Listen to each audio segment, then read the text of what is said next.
Tu n'es pas une erreur, tu n'es pas un accident, tu es là pour une raison. Je sais que tu traverses des moments difficiles, je sais que la vie peut parfois te sembler dure, que tu peux te sentir bizarre et que les choses peuvent être frustrantes.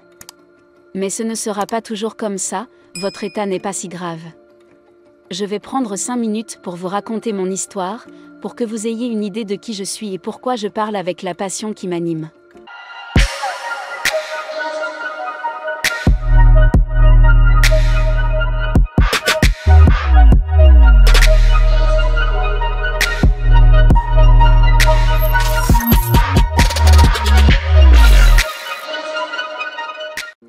Il fut un temps où j'étais dans un endroit très sombre.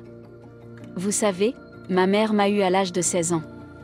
J'ai grandi sans mon père biologique. J'ai lutté avec le mien pour l'abus de drogue et d'alcool. Et je me suis retrouvée dans un endroit vraiment bizarre et sombre. J'ai dû redoubler ma 7e année. Et quand la 8e année est arrivée, je n'oublierai jamais d'avoir entendu, lors d'une réunion de parents d'élèves, un professeur dire à ma mère que j'étais une élève du secondaire. Et je ne peux même pas vous dire que les mots sont puissants. Lorsque j'ai entendu cette déclaration, je me souviens m'être sentie comme vous savez, comme vrai un raté. Vous savez, c'est une chose de dire à un élève, d'accord, tu es sur le point d'obtenir ton diplôme de fin d'études secondaires, et une autre tu n'as pas l'étoffe d'un étudiant. Tu n'iras pas à l'Ivy League. Tu devrais peut-être aller dans une école technique. J'ai entendu ça. Chaque personne a un parcours différent. Mais comment dire à un collégien qu'il n'est pas prêt pour le lycée, comme cela m'a affecté? Après une série d'événements, beaucoup de combats, beaucoup de luttes, qui ont abouti à mon renvoi. Ils se sont mis dans tous leurs états parce que j'ai continué à faire de l'électricité. L'année suivante, je suis allée dans une autre école, j'ai reçu le bulletin scolaire à la fin de l'année. Et parce que je n'avais pas bien travaillé et que je n'avais pas fait de bons efforts, j'ai reçu ce bulletin relié d'un seul coup. Et je me disais que ma mère allait se fâcher et quand elle se fâche, elle se transforme en trou, et je me disais que ça n'allait pas être beau à voir. Mais j'ai trouvé un plan. J'ai dit, tu sais quoi, je vais changer mes notes. Je suis donc allée à la bibliothèque, j'ai pris la Maison Blanche, j'ai acheté tous les SMSC. J'ai pris un stylo de luxe et une règle, et j'ai mis ces petits points et ces lignes. Je me suis donné tous les A et 2B, puis j'ai fait une copie. Dès que je suis rentrée à la maison, je l'ai donné à ma mère. Elle a jeté un coup d'œil et m'a dit, « Mon garçon, c'est ton bulletin de notes. » Et j'ai dit « Maman, laisse-moi t'expliquer. » Elle a dit « Non, non, je ne veux pas l'entendre. Je sais ce qui s'est passé. » Alors tu le sais, elle a dit « Oui. Tu as probablement perdu l'année dernière. » C'était vraiment dur. Je n'oublierai jamais, quand j'ai traité ma mère pour la première fois et qu'elle l'a vue, elle m'a dit « Je suis si fière de toi. » Elle s'est mise à pleurer. Je n'ai jamais été émotive. J'ai dit « Je vais te rendre fière. » Elle me serre dans ses bras. Je la serre dans mes bras. On a fait une percée. Tu te demandes sûrement, Jérémy, pourquoi tu pleurerais parce que tu n'as pas vraiment eu que des A et 2B? Pour la première fois. Depuis longtemps. Je n'ai pas eu l'impression d'être un raté. En fait, j'ai eu l'impression de réussir, d'être digne. J'ai eu l'impression d'être assez bon. C'était donc un moment un peu émouvant. Mais ce n'était pas réel parce que je n'avais pas vraiment mérité ces notes. Maintenant, mon école l'a appelé pour lui faire de mes véritables résultats, mais maintenant, ce qui était autrefois des larmes de joie est devenu des larmes de chagrin, des larmes de douleur, des larmes de frustration. Elle essayait de comprendre en disant « J'aimerais que mon bébé se ressaisisse. » Et c'était si difficile. J'étais déprimée. J'étais fatiguée. Je luttais. J'avais l'impression d'être un accident. Quel est le but de la vie? Pourquoi suis-je ici? Non, j'avais l'impression de ne pas être à ma place quand il s'agissait de lire. Il y a eu une période où j'étais une brute. Je me débattais. Je me demandais presque tous les jours, quel est le but de tout cela? Or j'ai une mère formidable. Elle a alors décidé donc de me changer d'école. Maintenant, je suis dans l'école appelée Ustl. Bonjour, c'est ma 3e école pour la 9e année.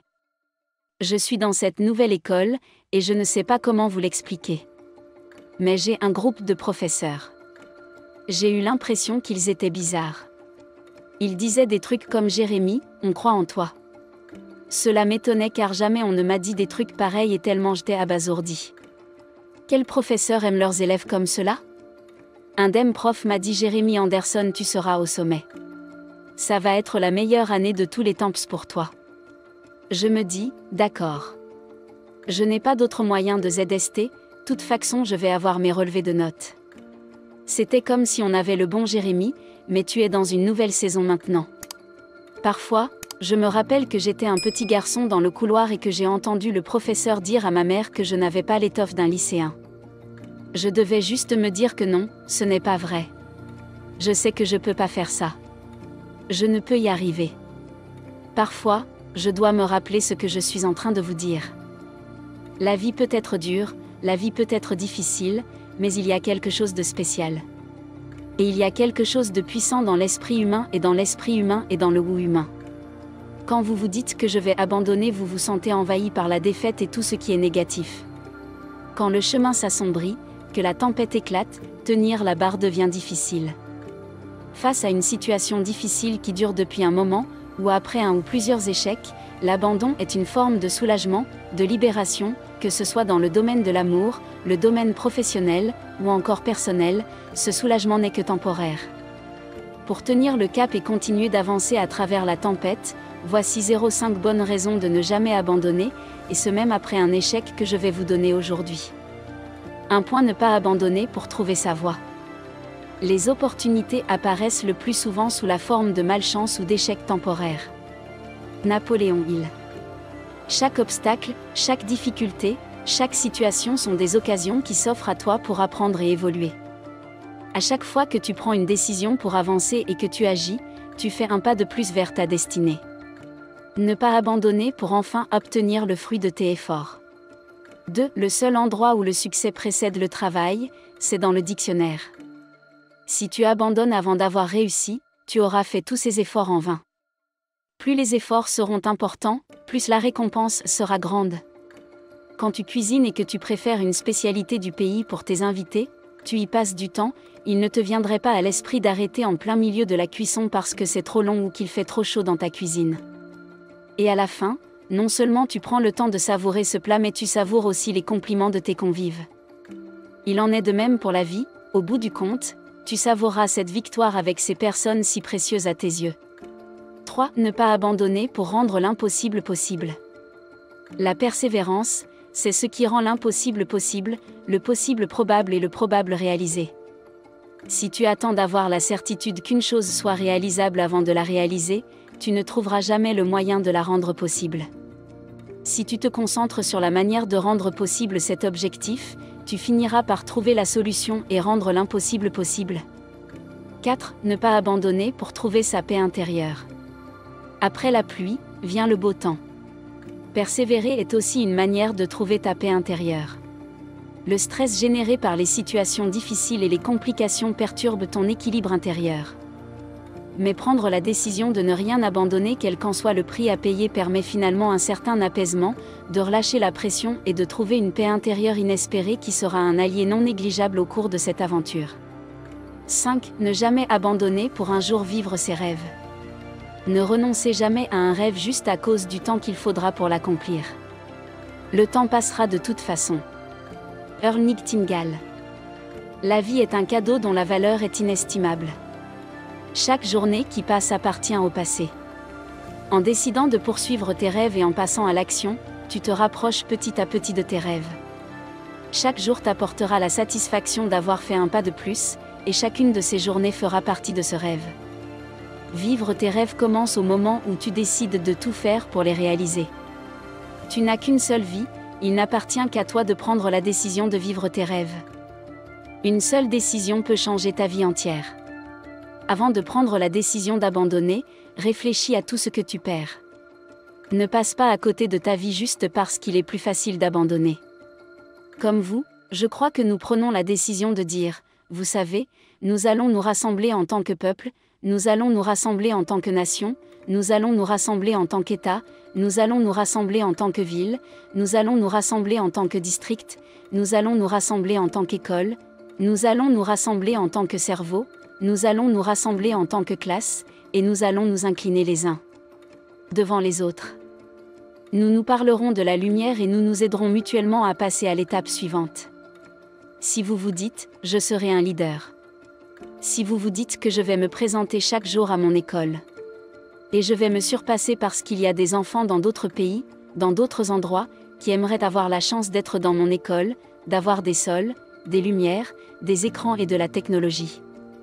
Dans certains endroits, mes jeunes amis se rendent à pied dans des écoles et dans d'autres pays pour faire du bénévolat.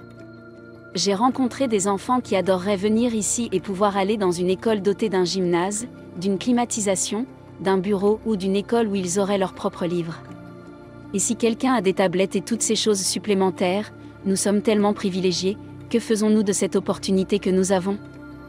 Je veux vous mettre au défi d'en tirer le meilleur parti, de parler de vie et d'amour, de vous encourager à entourer de vos bras ceux qui luttent et de leur faire savoir que vous n'êtes pas seuls dans cette situation. Nous n'allons pas abandonner, nous n'allons pas nous rendre, nous n'allons pas faire ça, nous allons juste rester dans cet endroit. Nous savions que les choses finiraient par changer. Nous savions que les choses finiraient par changer et que nous serions plus forts, mieux équipés et que cela ferait de nous de meilleures personnes. Vous ne pouvez pas toujours contrôler ce qui vous arrive, mes amis. Ce que vous ne pouvez pas contrôler, c'est la façon dont vous y répondez. Nous vous remercions d'avoir suivi toute la vidéo. On espère que vous avez apprécié. Alors nous vous donnons rendez-vous pour la prochaine vidéo. N'oubliez pas d'activer la cloche de notification pour ne rien rater à l'avenir. À très bientôt. Vivre et non survivre. Soyons prospères.